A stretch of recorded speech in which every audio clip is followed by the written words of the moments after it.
আন্দোলনটো আছিল এটা ফাঁকি। সেই কথাটো অখিল গগৈ, লুৰিণজ্যোতি গগৈ আৰু গৌৰৱ গগৈয়ে মানি ল'ব লাগিব আৰু শ্বহীদসকলৰ পৰিয়ালৰ ওচৰত গৈ ক্ষমা খুজিব লাগিব। যদিহে ক্ষমা নোখোজে তেনেহ'লে তেওঁলোকৰ ওপৰত মই হত্যাৰ গোচৰ কৰিম, কাৰণ অসত্যৰ ওপৰত আন্দোলন কৰিলে গোচৰ হ'বই। বিশ্বনাথত নিৰ্বাচনী সভাত অংশগ্ৰহণ কৰি এই মন্তব্য কৰিলে মুখ্যমন্ত্ৰী ডক্টৰ হিমন্ত বিশ্ব শৰ্মাই। কা আন্দোলন হ'ল 2 কোটি মানুহ আহিব বুলি ক'লে এজনো নাহিল। গতিকে কা আন্দোলনটো যে এটা ফাঁকি আছিল সেই কথাটো অখিল গগৈ, লুৰিণজ্যোতি গগৈ আৰু গৌৰৱ গগৈয়ে মানি ল'ব লাগিব আৰু শ্বহীদসকলৰ পৰিয়ালৰ ওচৰত গৈ ক্ষমা খুজিব লাগিব। অসমত আৱেগৰ ৰাজনীতি কেতিয়াও নকৰোঁ বুলি প্ৰতিজ্ঞা কৰিব লাগিব।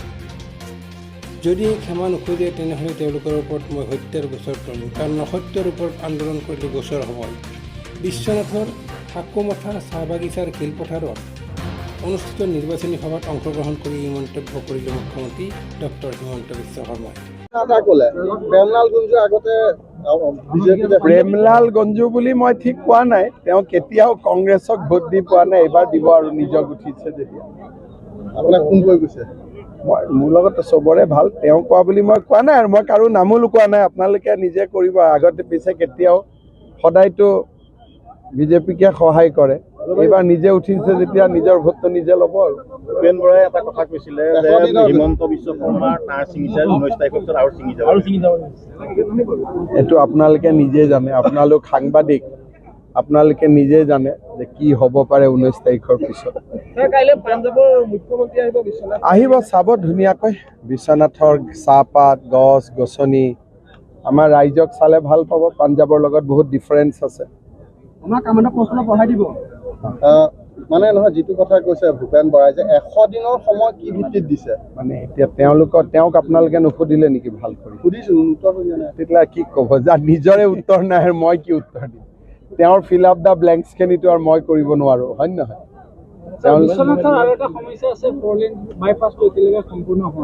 হৈ যাব। এনেই 4 লেনৰ বাইপাছটো হৈ যাব, কাম চলি আছে। মই যিমান পাৰোঁ সোনকালে কৰাই দিম। ৰৌপৱে কামটো ৰৌপৱেৰ টেণ্ডাৰো হৈ গ'ল, আৰ্কিঅলজিৰ পৰা ক্লিয়াৰেঞ্চো আহিলে, এতিয়া যি কণ্ট্ৰেক্টৰো এল'ট হৈ গ'ল।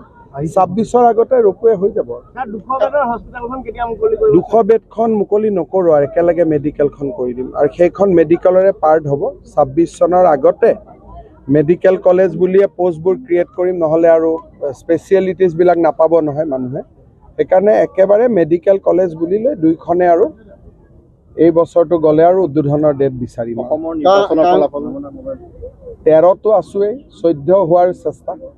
কা আন্দোলনৰ শ্বহীদৰ এতিয়া দায়িত্ব কোনো নোলোৱা হৈছে। এতিয়া কা আন্দোলন হ'ল, 2 কোটি মানুহ আহিব বুলি ক'লে এজনোতো নাহিল, আবেদনো মাত্ৰ এজনে কৰিছে।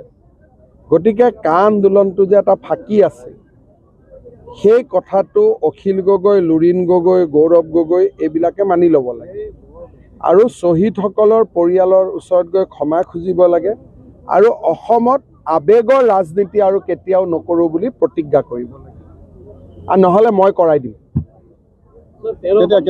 মই কৰাই দিম। মই 2-4 দিন চাওঁ, নহ'লে তেওঁলোকৰ ওপৰত মাৰ্ডাৰ কেছ লগাম। এইবিলাক যিবিলাকে কা আন্দোলন কৰিছিল। কাৰণ সত্যৰ ওপৰত আন্দোলন কৰিলে কেছ নহয়, অসত্যৰ ওপৰত আন্দোলন কৰিলেতো কেছ হ'ব। আপোনালোকেও যোনে যোনে নিউজ কৰিছিল সেইবোৰ আমি এভিডেন্স হিচাপে ল'ম। আপোনালোকৰ আগত যোনে ষ্টেটমেণ্ট দিছিল 2 কোটি আহিলে, ট্ৰাকবিলাক ৰখি আছে, সোমাবই আৰু কালি, সেইবিলাক এভিডেন্স হ'ব, হয় নহয়? এতিয়া নিৰ্বাচনত প্ৰভাৱ পৰিব নেকি লোকসভা? নিৰ্বাচনত প্ৰভাৱ পৰিব আৰু আমি 14টা জিকিম।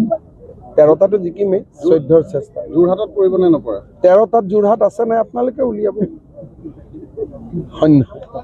হ'ব, থেংক ইউ। বিশ্বনাথৰ পৰা ৰমেশ চন্দ্ৰ চৰণৰ ৰিপৰ্ট, অমৃত নিউজ। অমৃত প্ৰবাহ, অসমীয়া সাপ্তাহিক কাকতৰ ডিজিটেল সংস্কৰণ অমৃত নিউজ। সত্যৰ সন্ধানত অমৃত নিউজ।